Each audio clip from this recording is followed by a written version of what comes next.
cette deuxième session, on va parler de navires militaires et on va voir en fait trois papiers qui vont nous emmener dans trois domaines très différents. L'un va nous emmener dans le domaine des simulations numériques de lancement de torpilles, un autre va dans les signaux, enfin la maîtrise des bruits à bord des navires, et enfin le troisième sur la tenue au choc. Donc on voyait ces trois domaines qui ont tous un impact évidemment fort sur les navires militaires, mais trois domaines techniques très différents. Donc on va commencer par donc un papier sur la simulation numérique des lancements de torpilles avec Fabien Pécaud, Thierry Taillefer et oui, voilà, merci. Donc je vous laisse.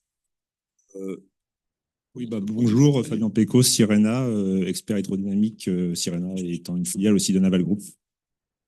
Bonjour à tous, Thierry Taillefer, je suis expert senior en mécanique des fluides à Naval Group. Donc, on va vous présenter les travaux qu'on a réalisés en simulation de lancement d'une torpille en autodémarrage au moyen notamment d'un code approche système 1D qui est basé sur l'utilisation de coefficients de poussée des hélices. Slide suivante, s'il vous plaît. On va faire d'abord une introduction. Voilà, une introduction.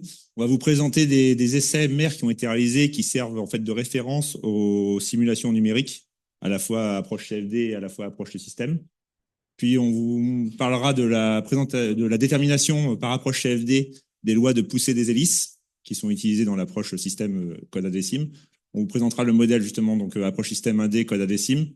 On comparera les résultats obtenus en essai en mer et ceux numériques, à la fois avec l'approche système ADSIM et avec l'approche CFD, et enfin les conclusions.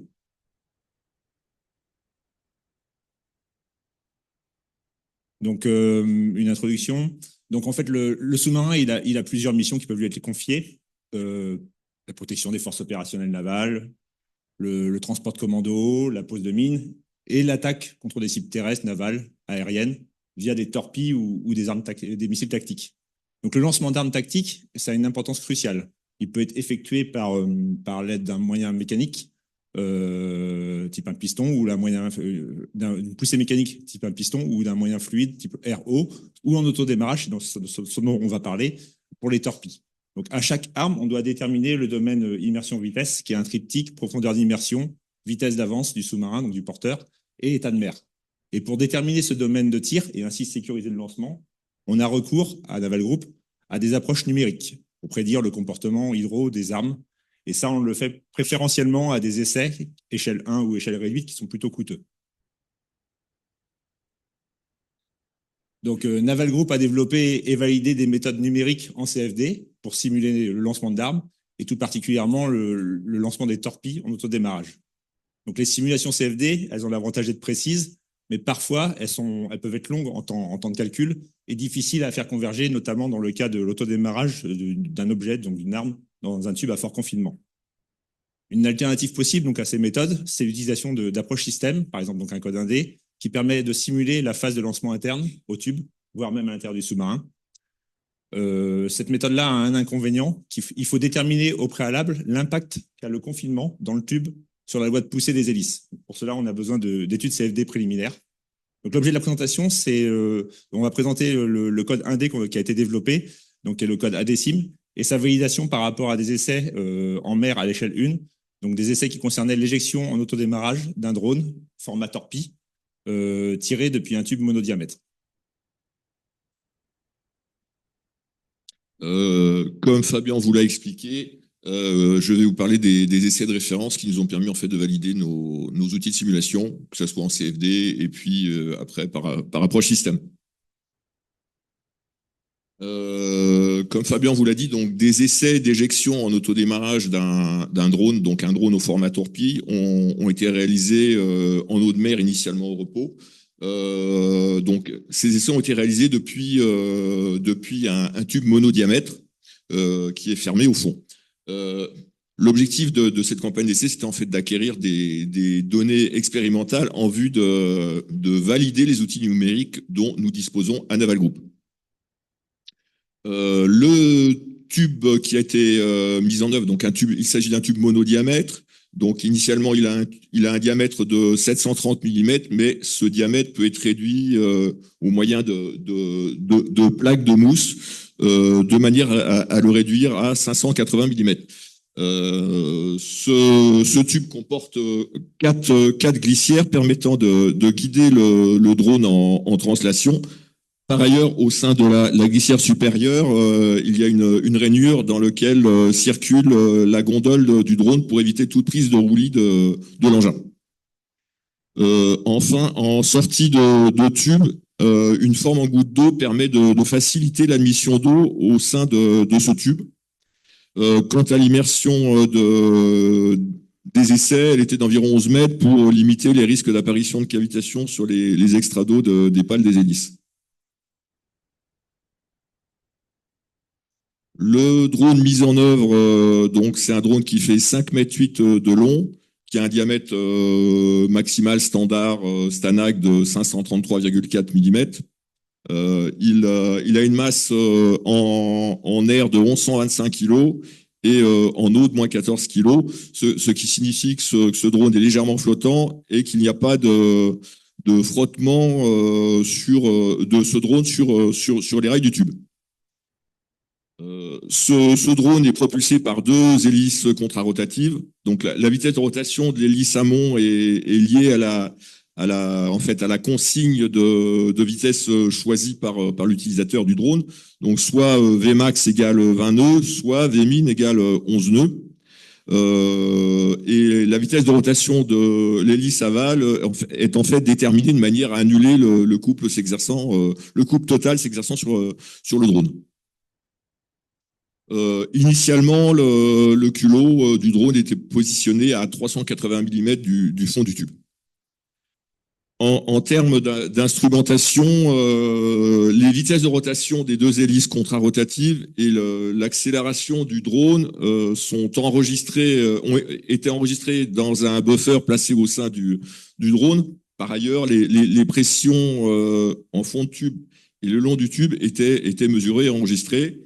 Et puis, des caméras étaient également utilisées pour filmer le mouvement, le déplacement du drone ainsi que les rotations des deux hélices.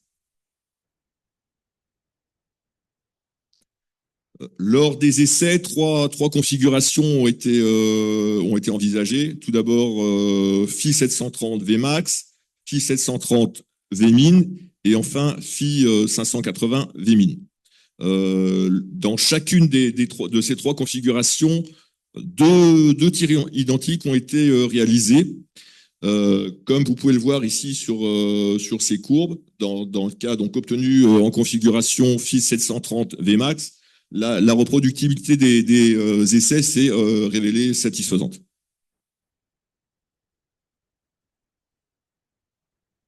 Donc, concernant l'utilisation de la CFD pour déterminer les lois de poussée des hélices.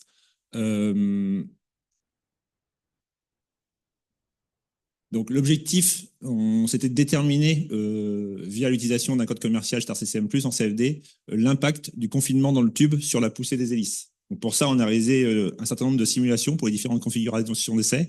Et pour ces différentes configurations d'essais, on a fait les simulations de deux manières différentes. La première, c'est en modélisant réellement les hélices, donc physiquement, et en leur imposant les vitesses de rotation qui provenaient des essais, des vitesses de rotation temporelles. Et la deuxième, c'était en ne modélisant pas ces vitesses de rotation, ces hélices, mais en imposant une force à l'arrière de l'objet, qui est en fait une force de poussée, qui dépend en fait du coefficient de poussée calculé pour chacune des hélices, et donc la paire d'hélices contrarotatives en espace libre. Calcul qui a été probablement réalisé en CFD, c'est le graphe qu'on voit en bas à droite. Donc c'est en fait le coefficient de poussée en espace libre des hélices amont, aval et des deux hélices en fonction du paramètre d'avance J. Donc, en fait, on impose donc une poussée dans la deuxième configuration, celle où il n'y a pas les hélices modélisées, qui est fonction de ce paramètre KT, qui varie en fonction de J, qui relie le paramètre KT à la poussée via la masse volumique, un diamètre de référence et la vitesse de rotation qui, elle, imposée provenant des essais. Et ce paramètre KT est lui-même fonction de la vitesse d'avance de la torpille. Donc, en fait, à proprement parler, en CFD, on récupérait à l'instant précédent la vitesse de torpille de l'objet, enfin, la vitesse de déplacement de l'objet, et on calculait la force de poussée correspondante quand on appliquait au pas de temps présent.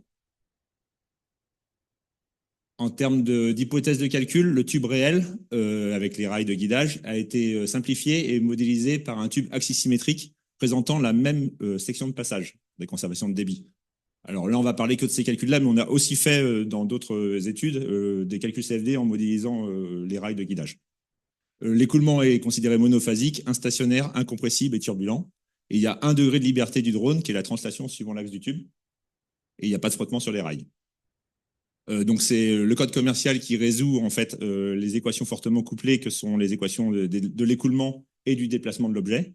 Et pour prendre en compte le déplacement de l'objet, on utilise une méthode qui est la méthode dite chimère ou overset, où on a un maillage mobile, qu'on voit en vert en bas à gauche, qui englobe en fait le drone et les hélices contrarotatives, qui se déplacent sur un maillage fixe, qu'on voit en bleu, qui est le maillage en fait du fluide, qui est contenu à la fois dans le tube et dans un volume de tranquillisation à l'extérieur du tube. Et les deux maillages échangent au cours du temps des informations entre eux. Et pour la prise en compte de la rotation des hélices, dans le cas où on modélise réellement les hélices, on utilise une méthode dite MRF, comme Moving Reference Frame, où en fait on résout les équations Rance dans un référentiel tournant associé. En termes de résultats, pour la configuration de plus grand diamètre, le FI 730, et la configuration Vmax, on voit les graphes qui sont tracés sur cette slide-là, et ça sera la même sur les slides d'après. Donc en fait, de gauche à droite, c'est les vitesses, les accélérations, les poussées et traînées mesurées et calculées en fonction de la position du culot par rapport au fond du tube. Donc on voit globalement qu'il y a un bon accord entre les résultats expérimentaux et les deux simulations. Et les deux simulations CFD, que ce soit avec l'approche où on modélise les hélices ou l'approche où on applique un effort de poussée au culot de l'objet, donnent globalement les mêmes résultats. Donc ça veut dire que l'influence du confinement sur la poussée des hélices est faible ou nulle. On observe sur le graphe du milieu une chute de l'accélération avec l'approche modélisation des hélices en bleu par rapport à l'expérimentation. On sait expliquer cette chute d'accélération puisque des simulations, comme je vous ai dit précédemment, qu'on avait fait avec la modélisation des rails, réduisaient drastiquement cet écart. Et en gros, on retrouvait à peu près les résultats expérimentaux. Mais pour des choix de temps de calcul et de simplification de modélisation, compte tenu des faibles dispersions en termes de vitesse, en bas à gauche, on choisit de rester dans une approche axisymétrique de modélisation du tube. Slide suivante. Donc, pour la configuration, le tube a plus fort confinement, qui est une physique plus difficile à résoudre parce que l'espace annulaire de passage du fluide entre la partie nez et la partie culot de l'objet est beaucoup plus étroite, donc les écoulements sont plus complexes. On observe les mêmes résultats que précédemment, c'est-à-dire les résultats CFD, que ce soit avec modélisation physique des propulseurs ou avec l'utilisation d'un effort de poussée équivalent, donnent des résultats qui sont très très proches. Donc, c'est les courbes bleues et rouges qu'on voit en bas à gauche. Donc, ça veut dire qu'il n'y a toujours aucune influence du confinement sur la poussée. On observe un accord qui est satisfaisant globalement entre les résultats d'essai et la CFD jusqu'à la sortie de la jonction. La jonction, en fait, comme son nom l'indique, c'est une jonction et c'est la jonction entre la partie cylindrique de l'arme et sa partie conique. Donc en gros, ça veut dire que quand on dit la sortie de la jonction, ça veut dire que c'est le début de la sortie de la partie conique de l'arme, celle où il y a les ailerons et les hélices qui suivent derrière. Donc on observe un décalage temporel. Et ce décalage temporel, on sait aussi l'expliquer parce qu'il provient en fait de la méthode, et c'est inhérent à la méthode, c'est qu'on impose les vitesses de rotation qui proviennent de l'expérimentation, donc des vitesses fonction du temps, et on les impose à notre simulation CFD. Et il se trouve qu'en gros, au moment où on arrive à la sortie de la jonction, en essai, il y avait une forte augmentation du RPM de l'hélice aval, et ça a lieu plutôt en essai qu'en calcul. Donc ça veut dire qu'en fait on accélère plus vite spatialement dans le tube qu'en expérimentation, ce qui explique le décalage qu'on voit, qui est un décalage temporel qu'on voit comme décalage spatial entre les courbes ici par rapport à ici qui est l'expérimentation, puisqu'en fait, on accélère plus tôt alors qu'on n'est pas encore sorti du tube. Mais globalement, donc, on a par rapport au cas précédent une poussée interne qui est augmentée de 25% et une traînée qui, elle, est augmentée d'un coefficient, enfin, multiplié par 2 en gros. Et donc, la dynamique de sortie du drone est nettement plus lente dans la configuration faible confinement.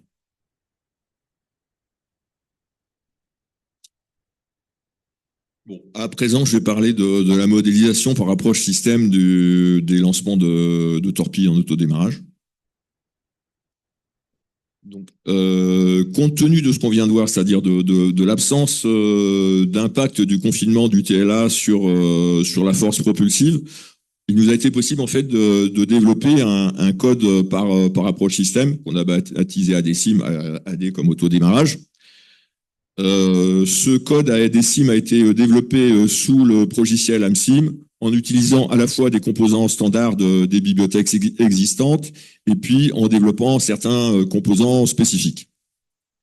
Donc pour ceux qui ne connaissent pas le logiciel AMSIM, c'est en fait une sorte de bibliothèque qui permet d'assembler des composants et de générer des modèles de simulation par approche système, donc par approche système multiphysique, et de lancer des batchs de simulations qui sont quand même relativement rapides par rapport à la CFD. Donc AMSIM permet de traiter de nombreuses physiques, de la mécanique, de l'hydraulique, de la pneumatique, des transferts thermiques, etc., etc.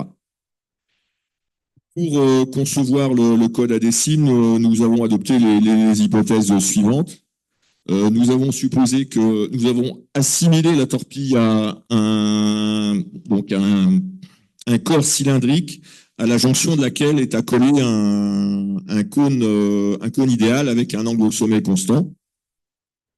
Par ailleurs, le tube réel, nous l'avons remplacé par un tube axisymétrique ayant la même section de passage. Comme tout à l'heure en CFD, donc le mouvement de la torpille donc est limité à un seul degré de liberté, donc en l'occurrence une translation suivant l'axe du tube. Et bon, comme tout à l'heure également en CFD, les vitesses de rotation doivent être imposées au cours du temps dans l'outil de simulation. Enfin, l'écoulement annulaire entre la torpille et le tube est supposé monodimensionnel, instationnaire, incompressible et visqueux. Pour tenir compte du mouvement de l'engin, le code ADSIM est obligé de gérer 4 situations distinctes. Dans la première, la torpille figure intégralement dans le tube. Dans la seconde, le nez de la torpille est sorti à l'extérieur du tube, mais pas le reste de la torpille. Dans le cas numéro 3, la jonction de la torpille est sortie du tube, mais il reste encore une partie de la partie conique qui est encore présente dans le tube. Et enfin, dans le quatrième cas, la torpille est complètement émergée du tube. Donc, le code, au cours d'une simulation, va déterminer les pressions statiques au niveau de 3 points de contrôle qui sont situés au niveau du culot, donc c'est le point 0, donc on va calculer la pression P0. Au niveau de la jonction, c'est la pression P1, et au niveau du nez, c'est la pression P2. À partir de ces pressions, le code va être en fait en mesure de déterminer les efforts hydrodynamiques s'exerçant sur la torpille et ainsi d'en déduire sa dynamique. Compte tenu du caractère incompressible de l'écoulement annulaire, la vitesse de cet écoulement est directement proportionnelle à la vitesse d'avance de l'engin. Et le coefficient de proportionnalité, c'est entre les deux, c'est le ratio de la section transverse de la torpille par la section annulaire offerte au fluide. Il y a également une relation de proportionnalité entre la vitesse relative de l'écoulement et cette vitesse d'avance de l'engin. en écrivant l'équation de Bernoulli, soit dans le référentiel lié à la torpille, soit dans le référentiel à l'absolu, il est possible de calculer les pressions statiques au niveau des 3 points de contrôle dont je vous ai parlé tout à l'heure, à la planche précédente. En effet, cette relation de Bernoulli relie d'une part le différentiel de pression totale entre deux points dans le tube, et puis également les pertes de charge régulières, donc qui sont aussi associées aux dissipations visqueuses, à la perte de charge singulière en sortie tube, donc c'est-à-dire il faut faire rentrer l'eau dans le tube avec un tube qui est donc là ici un peu profilé, mais c'est pas toujours le cas. Et puis intervient également un terme interminertiel dû au fait que l'eau est un fluide lourd.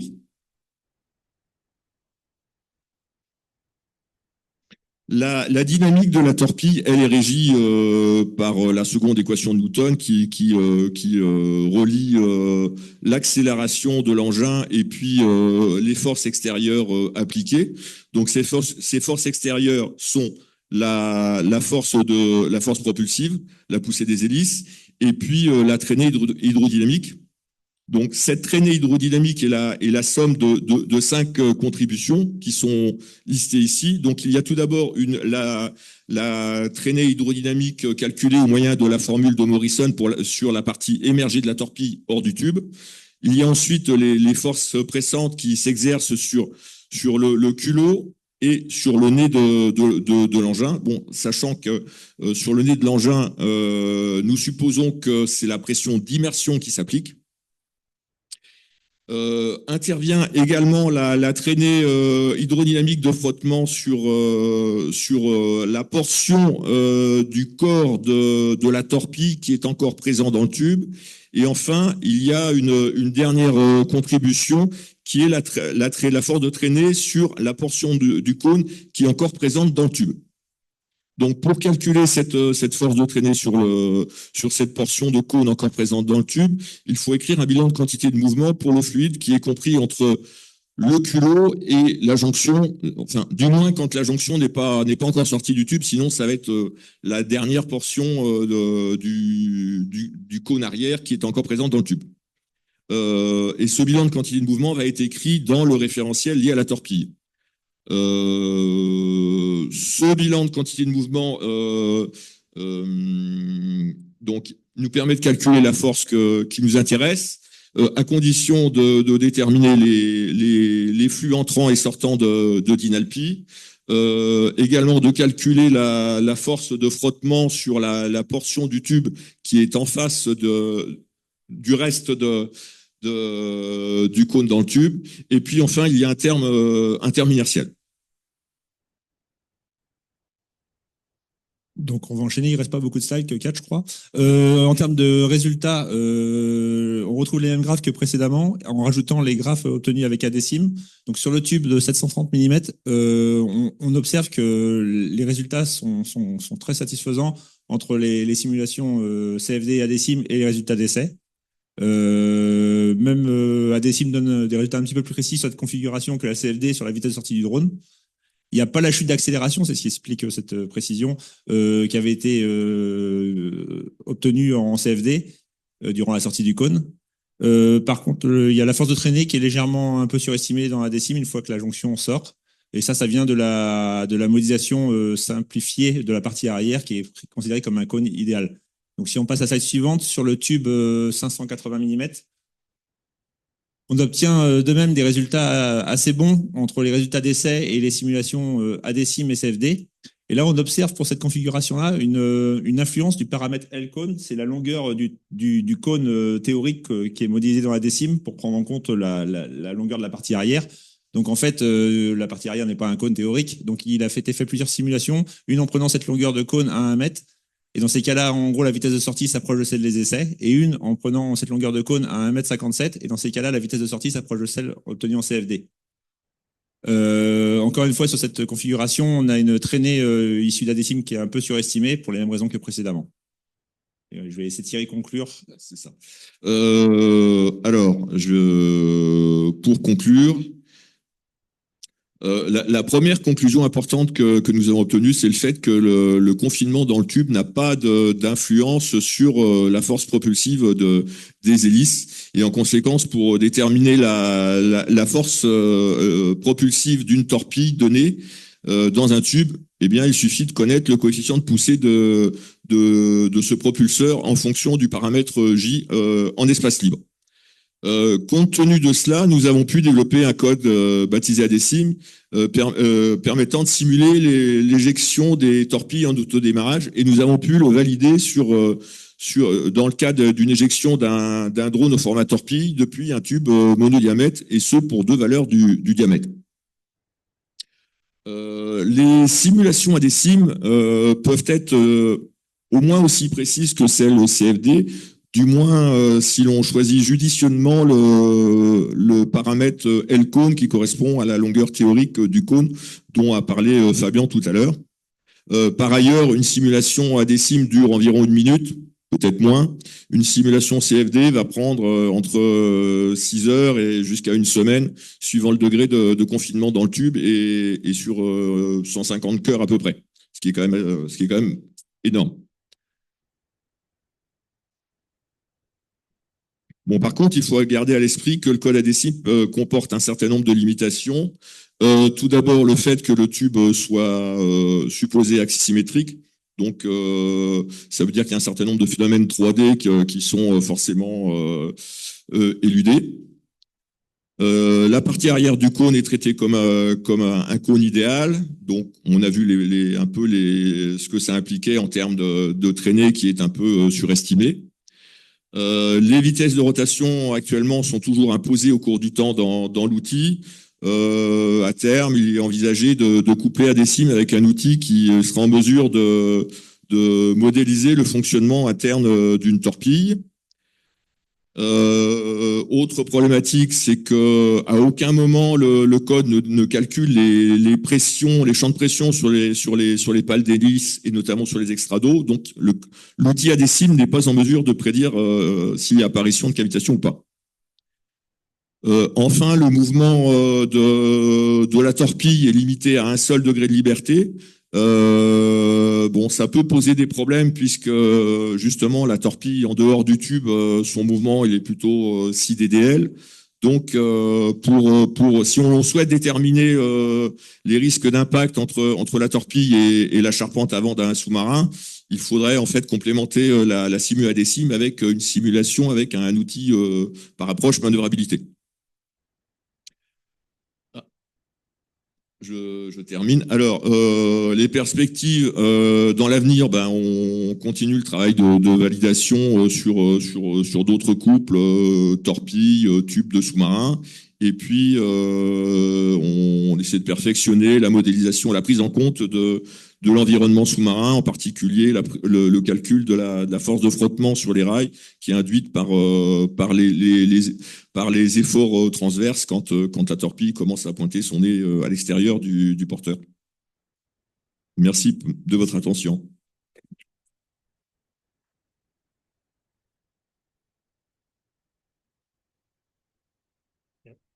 Merci beaucoup. C'est vraiment un papier qui est passionnant et on a quelques minutes pour des questions. Je vois que Alain demande la parole, donc Alain Bovis.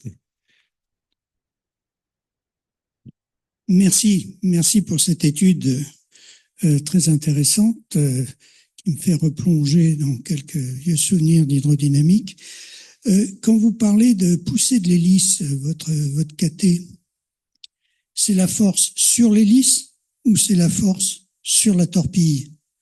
La différence entre les deux étant la succion, et je suis pas sûr que quand vous faites le calcul de traînée à la fin sur le cône, qui est un calcul monodimensionnel, si je comprends bien, prenne bien en compte cet effet de succion. Alors, on a choisi de retenir donc l'effort qui est, donc on a fait le calcul des hélices en espace libre, positionné directement sur le cône, et on a retenu que l'effort qui est mesuré sur les pales d'hélice. Alors j'ajouterais les pales et le moyeu. Et le moyeu, oui. Et le moyeu. D'accord. Mais donc, que devient la succion dans votre approche?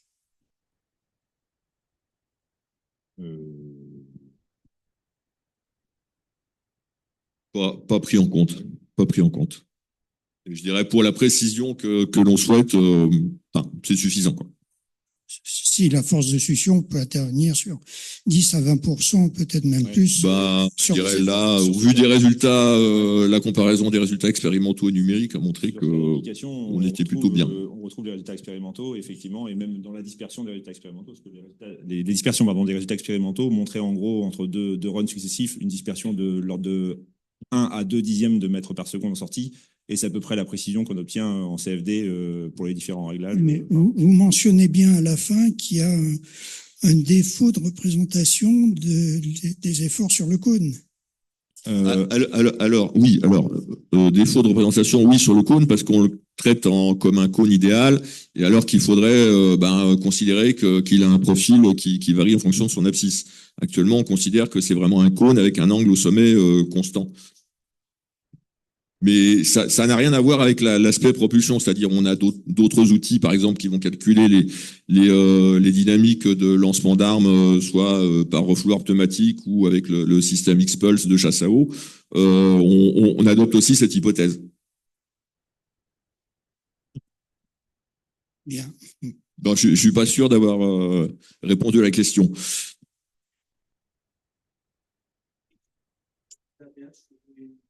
Dans le même sens que celle d'Alain Bovis.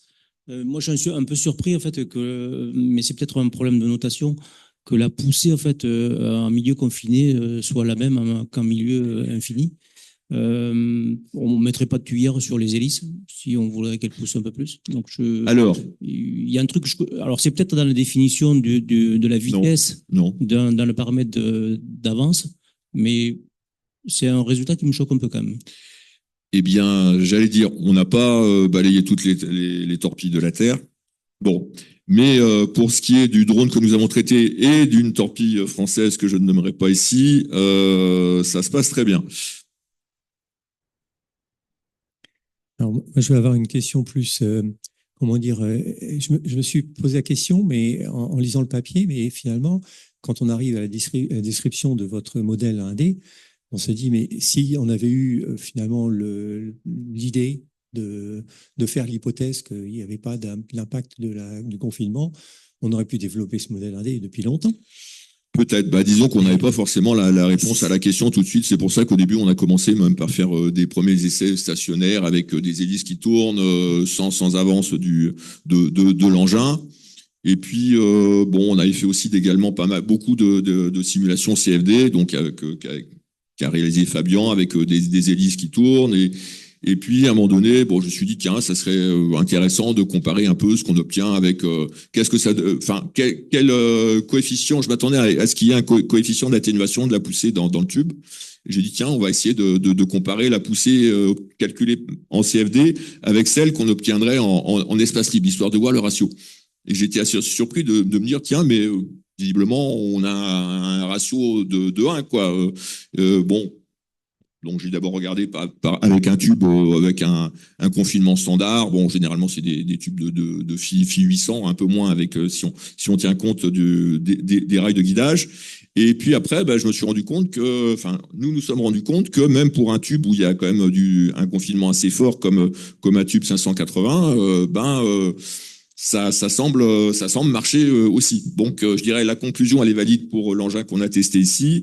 Elle est valide pour, non, je vais pas le dire, mais pour une torpille, voilà.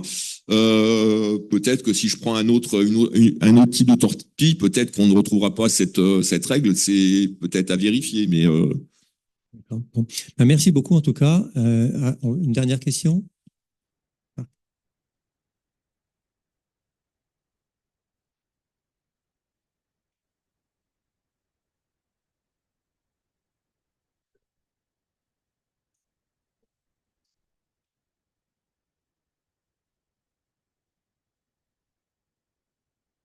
Il y a des éléments de réponse qu'on avait fait à l'époque entre l'essai et le patient, c'est que peut-être qu'il y a une redépression à l'arrière de la torpille, il y a une grosse perte de charge. Donc, peut-être que c'est une moyenne. Oui. Je pense.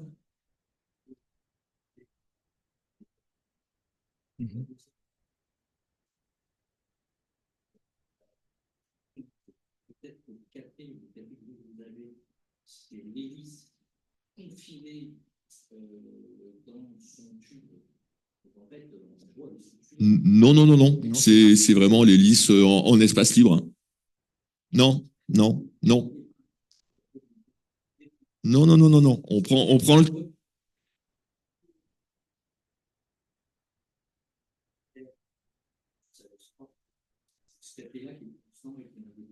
Non, non, on utilise le même KT, que ça soit dans le tube ou à l'extérieur du tube, quoi.